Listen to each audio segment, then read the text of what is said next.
So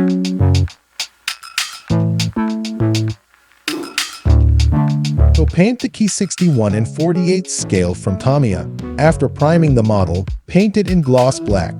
This is essential for creating a smooth, reflective surface for the bare metal finish. The Ki-61 was the only mass-produced Japanese fighter of the war to use a liquid-cooled inline-V engine. This gave it a significant performance advantage over its allied opponents, especially at high altitudes. Next, use Mr. Color SM08 to paint the entire model in a thin, even coat, applying low pressure, around 15 psi. It is important to be patient when painting bare metal finishes, as it is easy to overdo it and create a blotchy effect. The Ki-61 was first deployed in combat in 1943 and quickly proved to be a formidable opponent for Allied aircraft. I really like the camouflage shown in the instructions, so I decided to try it even though it looks intimidating. I'm using IJA green with leveling thinner.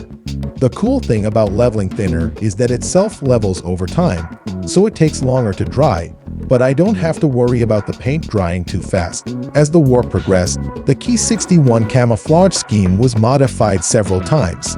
One common modification was to add irregular splotches of dark green to the upper surfaces of the aircraft. This was intended to break up the aircraft's outline further and make it even more difficult to see. Another common modification was to paint the undersides of the aircraft in a light gray or white color. This was intended to make the aircraft less visible against the clouds.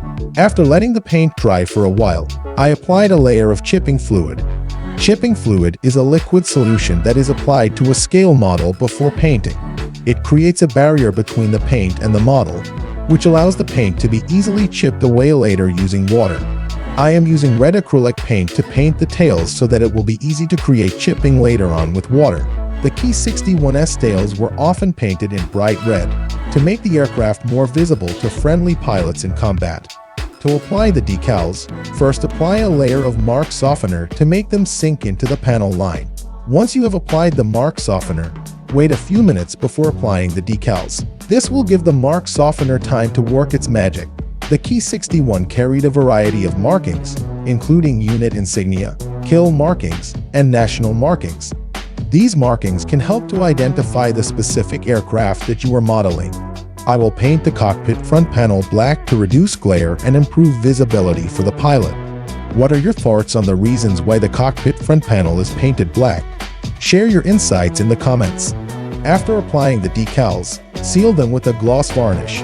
This will protect them from damage and give them a nice, shiny finish. The Ki-61's finish was often kept very clean and shiny, as this helped to reduce drag and improve performance. To weather the model, apply black panel line washes. Let them dry for a bit, then clean any excess washes with a cotton bud moistened with enamel thinner.